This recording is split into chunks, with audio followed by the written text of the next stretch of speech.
Innal hamdalillah nahmaduhu wa nasta'inuhu wa nastaghfiruh wa na'udzu billahi min syururi anfusina wa sayyiati a'malina. Man yahdihillahu fala mudhillalah wa man yudlil fala hadiyalah. Wa ashhadu an la ilaha illallah wahdahu la syarikalah. Wa ashhadu anna Muhammadan abduhu wa rasuluhu alladzi la nabiyya wa la rasula ba'dah. Allahumma salli wa sallim wa barik ala Muhammadin wa ala alihi wa ashabihi ajma'in wa man tabi'ahum bi ihsanin ila yaumiddin. Ya ayyuhalladzina amanu taqullaha haqqa tuqatih wa la tamutunna illa wa antum muslimun. Amma ba'du. Fa inna asdaqal hadithi kitabullah wa khairal hadi hadi Muhammadin sallallahu alaihi wasallam wa syarrul umuri muhdatsatuha fa inna kulla muhdatsatin bid'ah wa kulla bid'atin dhalalah wa kulla dhalalatin finnar. Ma'asyiral muslimin, hadirin sidang Jumat yang berbahagia. Nabi Muhammad sallallahu alaihi wasallam bersabda dalam sebuah hadis, Al-yadul ulya khairun minal yadis sufla. Tangan di atas itu lebih baik daripada tangan di bawah. Maksud dari tangan di atas tentu kita semua pasti sudah langsung paham. Maknanya adalah memberi sesuatu kepada orang lain. Kemudian makna dari tangan di bawah, maka bisa mengandung dua makna. Tangan di bawah, makna yang pertama bisa menerima. Dan makna yang kedua bisa meminta. Makna yang pertama dari tangan di bawah, yaitu menerima. Nabi SAW menyebutkan tangan di atas memberi lebih baik daripada tangan di bawah, yaitu menerima. Maka Nabi menyebutkan dua-duanya sama-sama baik. Tapi di antara kedua kebaikan tersebut ada yang lebih baik, yaitu tangan di atas, gemar memberi kepada orang lain. Oleh karena itu, menerima pemberian orang lain pun merupakan perbuatan yang baik. Di mana jika kita diberi oleh orang lain, maka sangat-sangat dianjurkan kita harus menerimanya. Jangan sampai kita menolak pemberian yang diberikan oleh orang lain.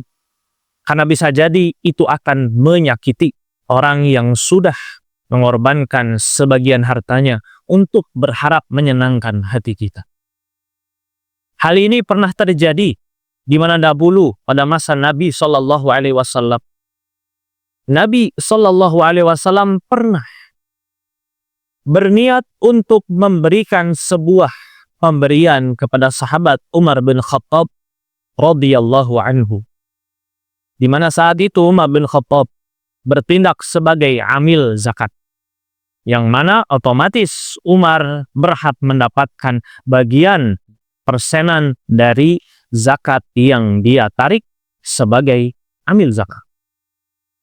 Kemudian ketika Nabi SAW hendak memberikan bagian tersebut kepada Umar, maka Umar menolak pemberian Nabi tersebut sambil berkata, "A'tihi afqara minni," kata Umar. Umar merasa Umar tidak berhak menerima pemberian yang sedikit itu. Umar merasa ada orang lain yang lebih berhak untuk mendapatkan pemberian Nabi tersebut. Maka Umar berkata, berikanlah kepada orang yang lebih membutuhkan daripada diri. Karena Umar adalah seorang saudagar yang sangat kaya raya. Apalah artinya sedikit bagian sebagai amil zakat bagi Umar bin Khattab radhiyallahu anhu. Tapi Umar berpikir bisa jadi yang sedikit menurut Umar, maka di mata orang lain yang sangat membutuhkan itu merupakan bagian yang sangat besar. Tapi mendengar penolakan Umar bin Khattab radhiyallahu anhu, Nabi langsung menegur Umar dengan tegas. Kata Nabi Shallallahu Alaihi Wasallam, "Khudhu," sambil mengangkat nada bicaranya. Ambillah ini wahai Umar. Wa ma ja'aka min hadzal mal wa anta ghairu musyrifin wala sa'ilin fakhudhu.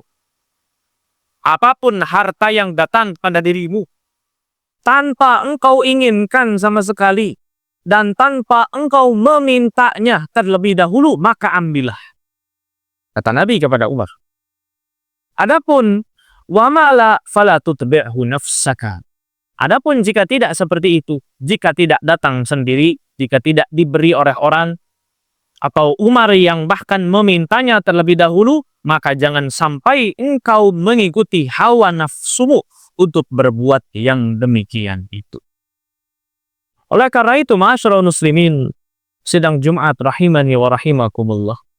Sekali lagi, jika kita diberi sebuah pemberian oleh siapapun, hatta oleh orang yang mungkin dalam status sosial, status ekonomi ada di bawah kita, jangan sekali-kali kita menolak pemberian orang tersebut. Bisa jadi dia berharap kita senang akan pemberian yang dia berikan. Jika memang kita tidak suka, ambil saja dulu. Urusan nanti mau dikonsumsi, mau dipakai gimana nanti. Yang penting kita sudah menyenangkan hati orang yang memberikan pemberiannya kepada kita. Kita menghargai pengorbanannya.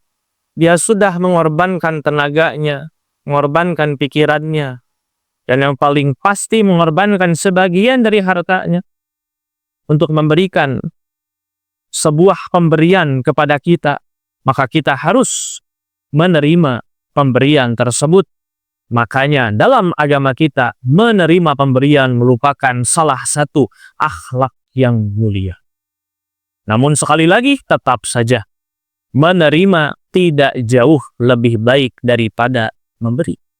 Gemar menerima tidak jauh lebih baik daripada gemar memberi. Dan gemar memberi sangat jauh lebih baik daripada sering menerima pemberian orang lain. Ma'asyiral muslimin, sidang Jumat yang berbahagia. Kemudian makna yang kedua dari tangan di bawah selain menerima adalah meminta. Kalau tadi menerima adalah perbuatan yang sangat mulia, perbuatan yang sangat dianjurkan dalam agama kita, bahkan bisa berpahala, bisa menyebabkan hati orang lain menjadi gembira. Tapi makna yang kedua ini, yaitu meminta, merupakan kebalikan daripada menerima itu sendiri. Menerima adalah perbuatan yang baik, tapi meminta adalah perbuatan yang sangat dicela di dalam agama kita.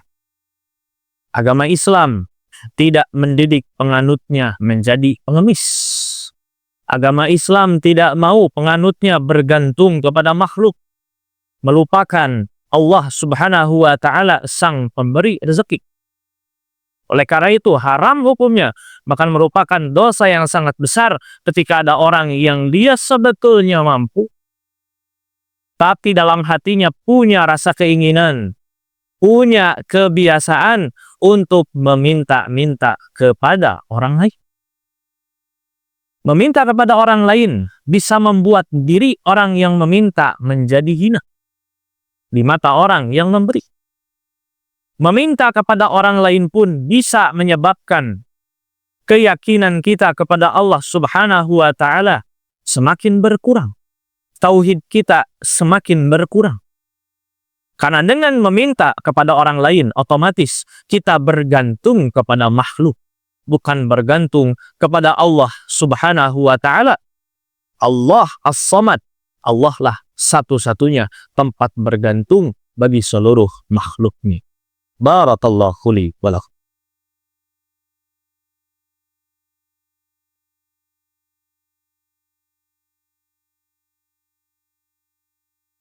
Alhamdulillahi ala ihsanih wa syukru lahu ala taufiqihi wa amtinanih. Wa ashhadu an la ilaha illallah wahdahu la syarika lahu ta'ziman li sya'nih. Wa ashhadu anna Muhammadan abduhu wa rasuluhu ad-da'i ila ridwanih. Salawatullahi alaihi wa ala alihi wa ashabihi wa ikhwanih. Ya ayyuhalladzina amanu taqullaha wa qulu qawlan sadida yuslih lakum a'malakum wa yaghfir lakum dhunubakum wa may yuti'illaha wa rasulahu faqad faza fawzan 'azima amma ba'du fa ya ibadallah usikum wa iyaya bittaqwallah faqad fazal muttaqun. Hadirin kaum muslimin sidang Jumat yang sama-sama berharap dimuliakan oleh Allah Subhanahu wa taala. Di dalam hadis-hadis Nabi Shallallahu alaihi wasallam banyak sekali mencela umat muslim yang punya kegemaran, kebiasaan meminta-minta padahal tidak perlu. Di mana beliau bersabda, "Man sa'alan nasa takatsuran ya'tiya yaumal qiyamah laisa fi wajhihi muz'atu lahmi." Siapa yang dia itu meminta-minta kepada orang lain tapi tidak karena kebutuhan, karena ingin menumpuk-numpuk harta, maka akibatnya nanti di padang mahsyar dia akan dibangkitkan oleh Allah dalam keadaan tidak ada sekerat daging pun di wajahnya. Dia dibangkitkan dalam keadaan muka yang hina, muka yang lebih jelek daripada tengkorak busuk sekalipun. Itulah akibat orang-orang yang memiliki sifat kikir di dalam hatinya. Dia tidak mau hartanya berkurang, tapi dia memiliki keinginan untuk menguasai harta orang lain dengan cara meminta-minta. Kemudian dalam hadis yang lain kata Nabi Shallallahu alaihi wasallam, "Man sa'alan nasa amwalahum takatsuran fa innama yas'alu jamra." Siapa yang meminta-minta kepada orang lain tapi tidak butuh, dia ingin meminta-minta karena ingin menumpuk-numpuk harta, maka seakan-akan dia sama dengan orang yang meminta-minta dimasukkan api neraka ke dalam mulutnya. Fal yastaqillah au liyastakthir. Silakan dia meminta sesedikit-sedikitnya atau sebanyak-banyaknya. Tinggal pilih mau makan api neraka sedikit atau makan api neraka yang banyak. Semakin sering dia meminta-minta, maka nanti di hari kiamat semakin banyak batu yang panas dimasukkan ke dalam mulutnya. Dan ini banyak terjadi di sekitar kita. Banyak pengemis yang di jalan mereka meminta-minta, menjadikan rasa iba kita sebagai sumber mata pencahariannya. Tapi di kampung halamannya mereka lebih kaya daripada kita. Kalau mereka tidak bertaubat sampai mati, maka bersiap-siaplah mereka salah satu calon orang-orang yang akan menelan api neraka ke dalam perutnya masing-masing. Ma'asyiral muslimin, sidang Jumat rahimani wa rahimakumullah. Namun hati-hati, bisa jadi bukan hanya mereka saja yang seperti itu. Bisa jadi kita pun meminta-minta tanpa kita sadari. Hati-hati, jangan sampai kita meminta-minta kepada teman kita, kepada saudara kita yang bepergian keluar kota, kemudian kita meminta oleh-oleh dari mereka. Kalau mereka ingat, alhamdulillah, itu rezeki bagi kita. Tapi kalau mereka tidak ingat, gak usah kita minta-minta, oleh-olehnya dong. Oleh-olehnya mana? Tidak boleh seperti itu. Itu merupakan sifat mengemis tanpa kita sadari. Kemudian ketika kita sedang makan bersama teman kita, kemudian kita penasaran dengan makanan yang dimiliki oleh teman kita, kemudian kita langsung ambil tanpa izin atau bahkan dengan izinnya pun tetap saja itu meminta. Kalau teman kita menawarkan, maka kita terima. Tapi kalau teman kita tidak menawarkan sama sekali, maka jangan culamita. Jangan ingin merasakan apa yang sedang dinikmati oleh teman kita. Bisa jadi itu adalah meminta-minta yang tidak kita sadari. Bisa jadi kita anggap itu perbuatan yang remeh. Tapi di sisi Allah, di mata Allah itu merupakan dosa yang sangat besar. Karena itu merupakan salah satu bentuk menzolimi orang lain. Ma'asyiral muslimin, sidang Jumat yang berbahagia. Demikian kiranya khutbah yang dapat khatib sampaikan pada kesempatan yang mulia ini. Semoga mudah-mudahan menjadi ilmu yang bermanfaat bagi kita semua dan khususnya semoga bisa menjadi amal jariyah bagi khatib yang menyampaikan. Allahumma inna nas'aluka bi anna lakal hamda la ilaha illa antal manna badi'us samawati wal ardi ya dzal jalali wal ikram ya hayyu ya qayyum. Allahumma shalli wa sallim wa barik ala abdika wa rasulika Muhammadin wa ala alihi wa ashabihi ajma'in wa man tabi'ahum bi ihsanin ila yaumiddin. Allahumma kfiril mu'minin wal mu'minat walil muslimin wal muslimat al ahya'i minhum wal amwat innaka sami'un qaribun mujibud da'wah. Rabbana la tuzigh qulubana ba'da idh hadaitana wa hab lana min ladunka rahmatan innaka antal wahhab. Rabbana atina fid dunya hasanah wa fil akhirati hasanah wa qina adzabannar. Subhana rabbika rabbil izzati amma yasifun wa salamun alal mursalin walhamdulillahi rabbil alamin. Aqulu qawli hadza wa astaghfirullaha li wa lakum. Wassalamualaikum warahmatullahi wabarakatuh.